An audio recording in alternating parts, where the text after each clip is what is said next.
Morning, everybody. Happy Wednesday again. As you know, this is Interview Wednesday, where I have the privilege of interviewing the most extraordinary people and share their stories with you. And this morning is no different. I will be speaking with the really amazing Zoe Martin. So Zoe, I met Zoe a couple of weeks ago at the ADHD conference in Sunshine Coast, and her story and her mission was simply to, I really feel like you will get a lot of value out of what Zoe is creating and What mission. So here she is. So here she is. Hello. Welcome. Sorry, what was that? Is it echoing? A little, yeah. Okay. Oh, guys. Maybe I'll put someone.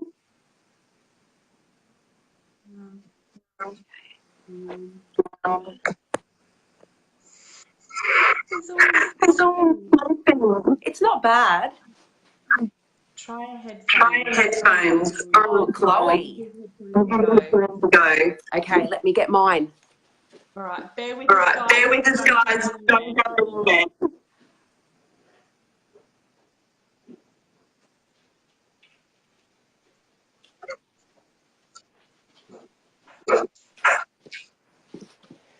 Okay.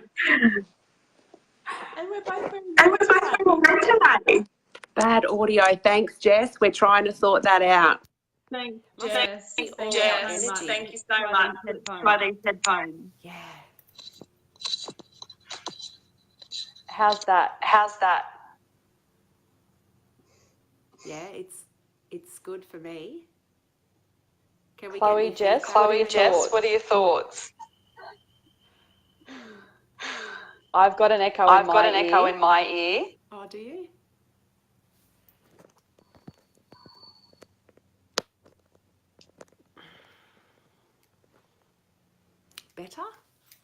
Better? Better? Jess, do you hear an echo?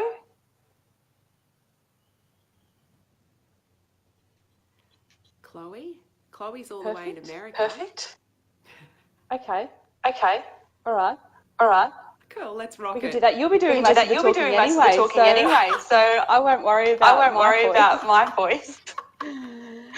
So everybody, we have Zoe Martin here.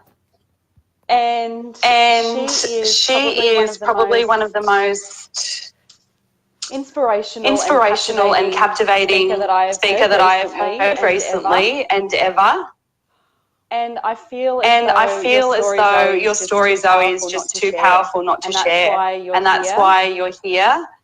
So I'd love for you to introduce yourself, and I guess so everybody gets a feel of who you are, and go from there. All right, cool. That is very lovely. Thank you for those words.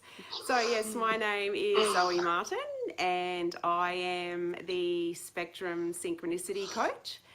And I am a mother to two amazing little humans, Billy and Zemma. They are 8 and 7 and running Asperger's wiring. So they are diagnosed autism spectrum disorder level 1.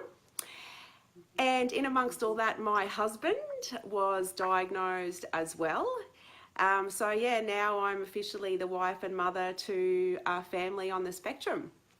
And I guess what I like to say is my mess has now become my message. Yeah. I love that so much. I really loved that when you said that the other week. Yeah. So for you, Zoe, I guess let's start from the beginning.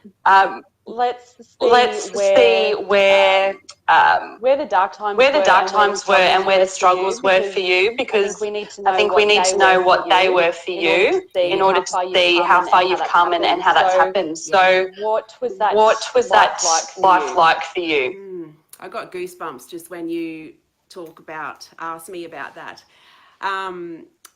So going back probably 4 years ago, Billy was around 4 and Zemma was 3. And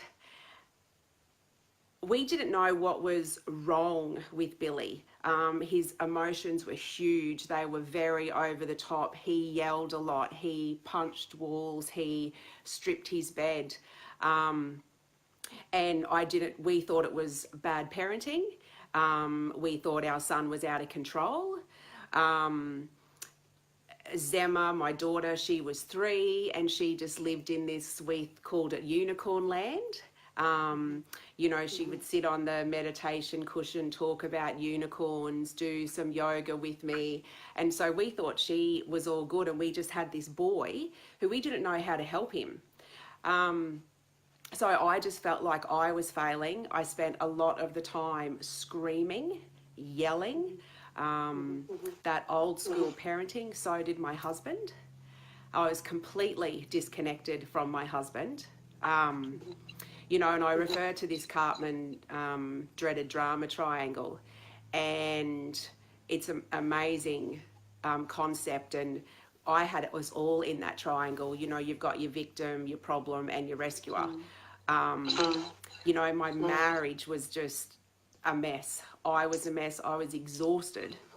On the fetal, like in the fetal position, rocking, exhausted. I've had a corporate job, trying to juggle that and the kids.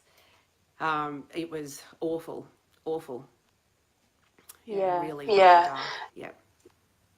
And for you, I suppose, when did things start moving? What was the breaking point? What made you feel like difference or change was possible? Yeah, so I guess Billy starting prep, and the school bringing some things to our awareness. And I say this a lot: when you don't know, you don't know, and we didn't know. So he started prep, which I think a lot of things start to unravel then. And we had to get out of our own way. And we've had to get out of for Scott and I as parents, we've had to get out of our own way really every day since.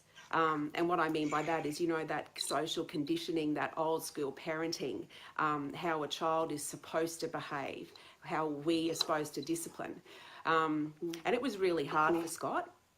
I was really open to what the kids were saying. What the school was saying about Billy. And then, our journey started from there. He was diagnosed about 2 years after that.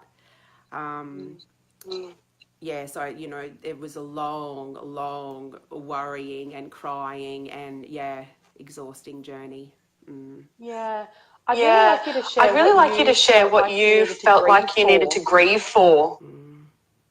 Yeah. I talk a lot about radical love and acceptance.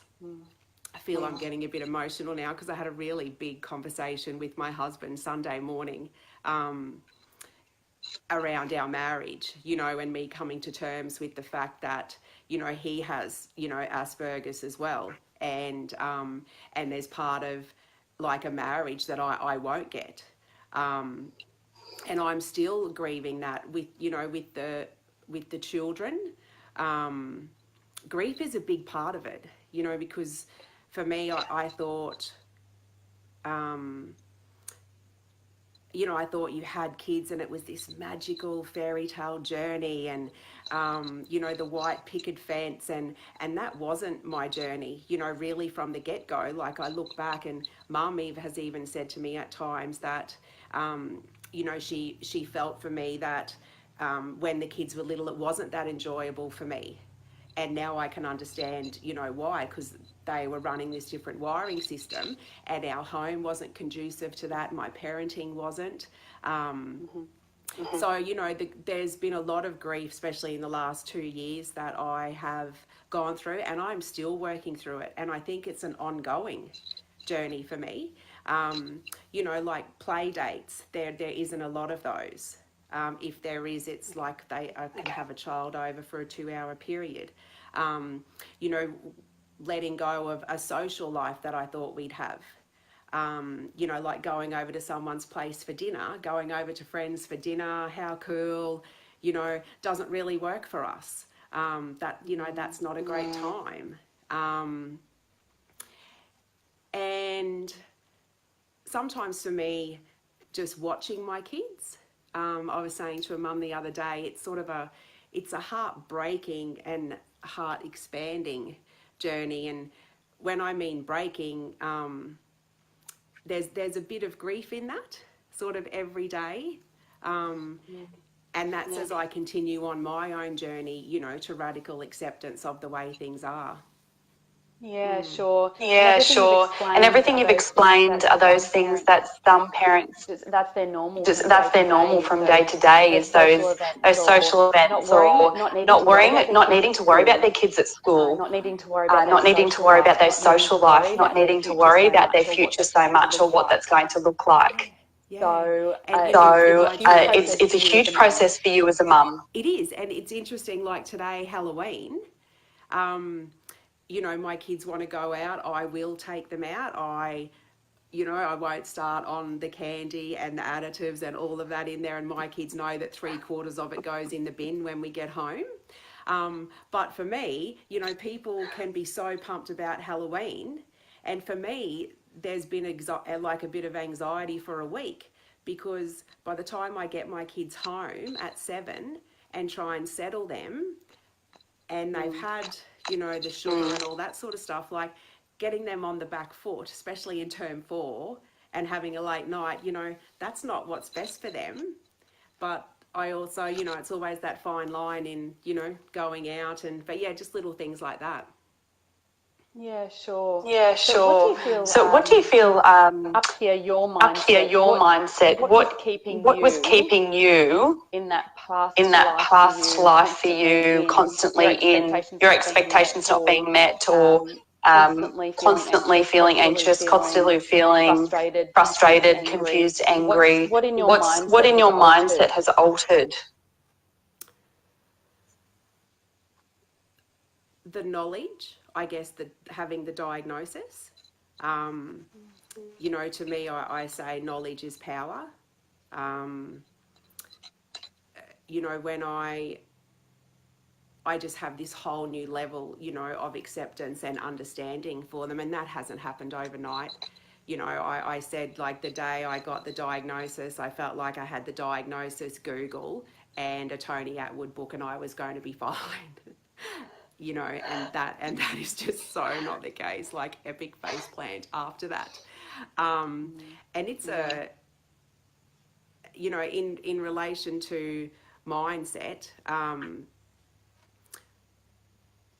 it's cultivating that understanding, and I have done so much education in, you know, ASD and the wiring, and, you know, I've just immersed myself in it to get a greater understanding for them. Sure. When somebody says to you, or if I said to you, change the parent or change the child, what are your thoughts on that from your perspective? Change the parent or change the child? Oh, it's change the parent. And I don't mean change in a, it's interesting. I guess for me, these children, and sometimes I stall because I'm trying to be mindful of the words I use, because this can be a very emotional space. And I'm just going to not filter it, because that's how I work best. So my motivation is pure. But these children who are living on the spectrum are, from my experience, exceptional. The children today, I don't believe are the children like of my generation. I believe, like, they're wise beyond their years. Their wisdom, things that they say, it is, you know, literally blows my mind. So I have, you know, Scott and I talk a lot about, because he can really get stuck in the parenting thing. Whereas for me, it is, you know what, these kids, they need coaching. They just need role modelling. They don't need parenting. They are wise and smarter, I believe, than I'll ever be. And it is just role modeling self-regulation for the parent and nourishing the parent. Yeah. Yeah, perfect. Yeah, perfect. I guess you work with a lot of parents as well as Zoe, as well as your own experiences. So what keeps you going? what keeps you going through those difficult times? Because they're still going to happen, as you say. What's So helping you? what's helping you? Filling your cup. Filling your cup. What fills my cup? So for me, nourishing myself is the greatest gift I could give myself and the greatest gift I could give my children, 100%. So I don't have any guilt around that anymore. I have created a life where I get an opportunity to nourish myself. And I know some people struggle for time. There's a lot of single parents out there, and that's a whole new ball game. But there are little things you can do. For me, meditation, yoga, journaling, hugging trees, walking in nature, they're just non-negotiables for me. Do I get to do them all every day? No. Do I do one of them every day? 100%. 100%. Yeah. Great. And that's building up your habitual routine as well. And that's really difficult to do, even when we know it's really good for us, regardless of what it is. Oh, yeah. And just on your, so you said meditation and yoga is very important to you. So as you know, obviously I am, my business is kids yoga therapy. So I'm working with children with special needs, all those affected by trauma. Is that something that you've tried? So is that something that you've tried with your children? And if so, how did it go? Yeah. My daughter is, she's just drawn to it. So when I am doing it, she will do it, or at night time, she'll run me through a little routine herself. So the benefit to her, I can see instantly. They both used to go to a yoga class. Zemma loved it and Billy didn't. So for Billy, I find that his sort of meditation and yoga, you can get him to do things without him knowing. And then that gives him the stillness. Like at night time, when I give him a massage, he lays there and I feel that's a form of obviously relaxation, meditation. And then he always loves to give me one. And sometimes I'm just inside, I'm like, hey, it's 7:30. I've got 100 things to do, and I'm just wanting to get out. He doesn't know that. And I go, oh, sure, mate. And I lay down and lean into it, because then that is, a relaxation meditation for him, giving me the massage. But, we sit down on the cushions and do some things with Billy. But if you said to Billy, oh, would you like to do yoga? He'd go, no. So you just got to do it the sly way, whereas Zemma would be, oh, downward dog, let's get into tree pose. Of course, I totally understand both of them, and I have that struggle with the kids that I work with too. So I have to use tricks. I don't want to use the word manipulation, but I just did. And it's for their benefit, of course. But so you said that you can notice the difference instantly. What does that look like for your daughter, or your son? So for Zemma, less moving. So she's a wriggler. She is always trying to find where her body is in space, and with her anxiety, so she will settle a lot better at night time. And with Billy, you can actually see his face, like his cheekbones can be quite tense. And then after you do some things, we do things where I'm sitting now in the front room, we've got lots of little yoga props and stuff in here, and even if he's just rolling on the roller or got the bolster and laying on it, you can actually physically see, his little face soften. Yeah, it's amazing. Yeah, okay. Perfect. It's so instantaneous. Us as the adult in their lives, when we can pick up on that, that's when we know what's going to work for the future and keep on doing it. So it's really, we have to be so observant. And these kids, life on the spectrum, and what you're doing, it is the earlier, you can start. I try not to have a I wish I did list. But, you know, it is something that now, you know, I just try and slip it in, you know, anywhere I can. Yeah, perfect. Yeah, That's really perfect. great. That's really great. Now, I just wanted to touch Now, on I just wanted to school, touch on Zoe, school, Zoe, because that's a really, because that's a really really, really huge concern huge for all concern parents and for all carers with parents and children on the carers with spectrum or children on the any other spectrum or any other foster diagnoses, children, foster everything. children, But in everything. your But case, in your case, what, what, I guess, what have you been I guess, concerns what have or you been what has concerns or helped what your children has within the helped your school children environment? within the school environment? I guess we have been blessed with an amazing school. Our journey to date has been a very positive one, and I know that that is not the case. I also, you know, have the opinion still that, you know, the school may not suit the child, and you know, and you may have to move on, and that may happen to us at some point. For me, a big thing has been open communication. My respect just goes out to teachers.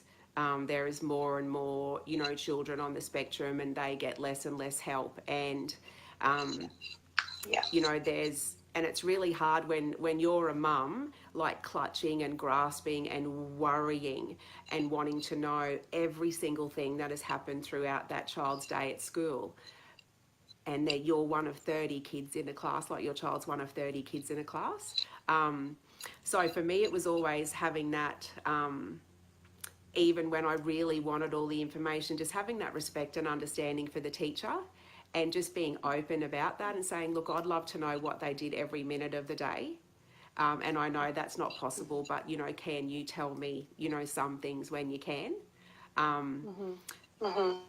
Yeah, you know, I've always just been open, and I say a lot of, when I said like getting out of our own way, you know, it's been my experience that the school, when they're trying to say to parents, you know, look, we noticed this in your child, you know, and this is just true for me, that parents can get really defensive and say the school just wants funding, they want all that type of thing. And my message is for that is just try and soften a bit. They see these kids every day. You know, all we really see as a parent is our little family, and then the families that, you know, you interact with.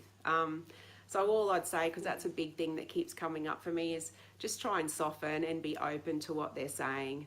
Yeah, and, you know, diagnosis isn't for everyone. I get that. But if the school's trying to help, you know, they generally have some, you know, good tools in place.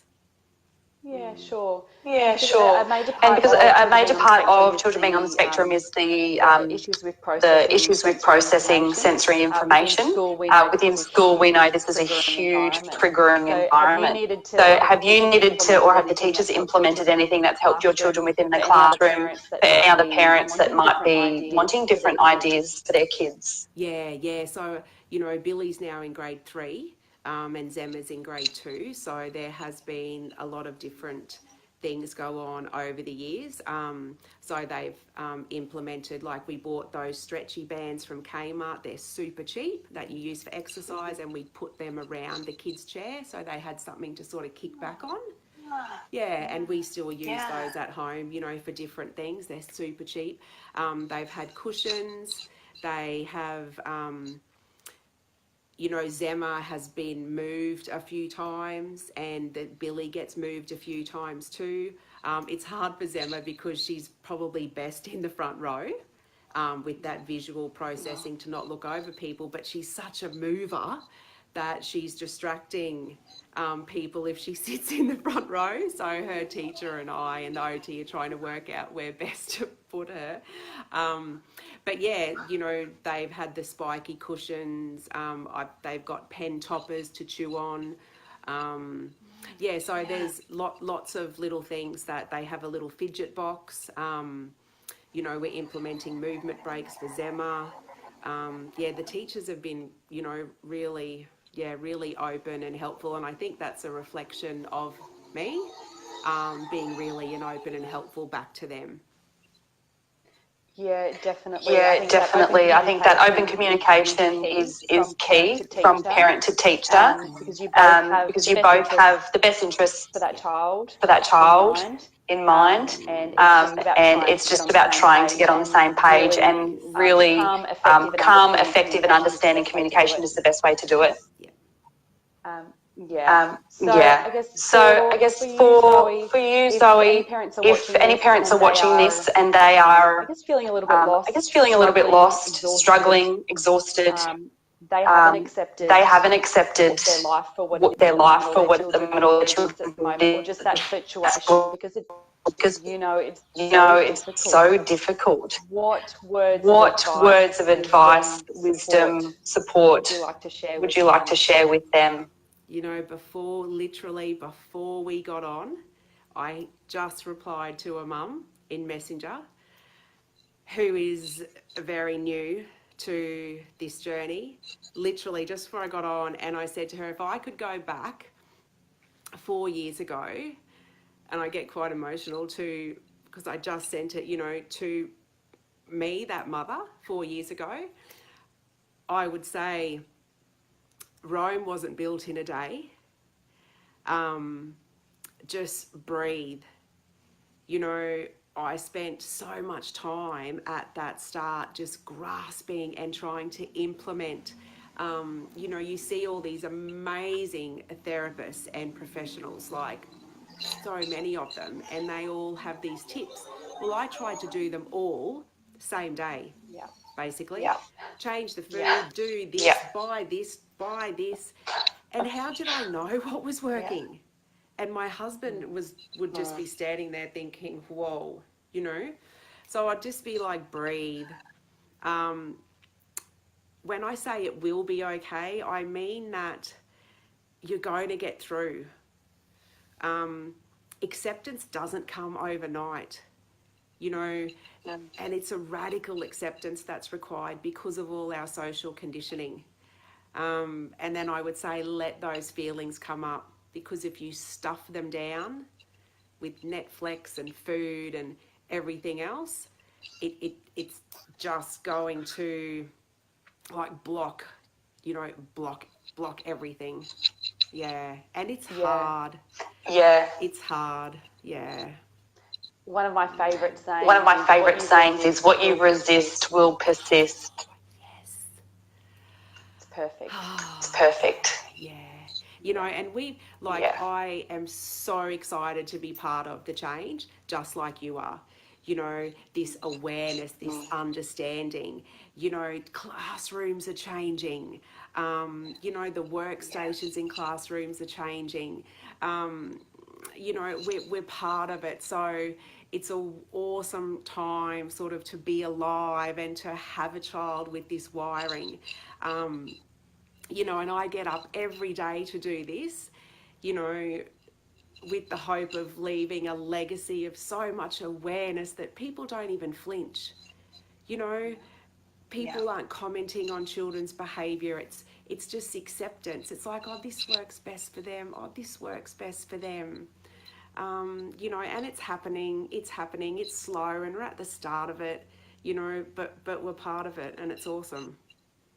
It is awesome, Zoe. And I feel you with those words, absolutely. Yeah. My mission is that every child is simply understood. You know, even adults, everybody just wants to be understood and connected with those that they love. Yep. Yeah. 100%. Yeah. So anything final that you want to say before we call it a day? And I really appreciate everybody commenting, and any questions, by all means, leave them and we'll answer them. And I apologise for the echo. Yes. Would be, you know, I guess, you know, my mission is the mum. You are, you know, you are the leader. Your love is everything to your child. It's everything, you know, and, you know, I'm here, reach out. And my biggest advice is you've got to love yourself. You've got to look after yourself. As the more you look after yourself, the more you are going to be able to hold space for your child. Yeah. Perfect. And thank you so much, Zoe. Thank you for having me. So you've got her name in the live if you want to reach out to Zoe. Yeah. And I don't want to say too much because I'm echoing. But if you want to discuss your children and what the work of yoga therapy or me can offer or possibly provide you and your family, then please contact me as well. We're both on a pretty big mission. We want to reach as many families as possible. Awesome. Thank you so much. So on that note, yes. We'll end it. So thank you so much, Zoe. Thank you. Bye. Bye. See you, everybody.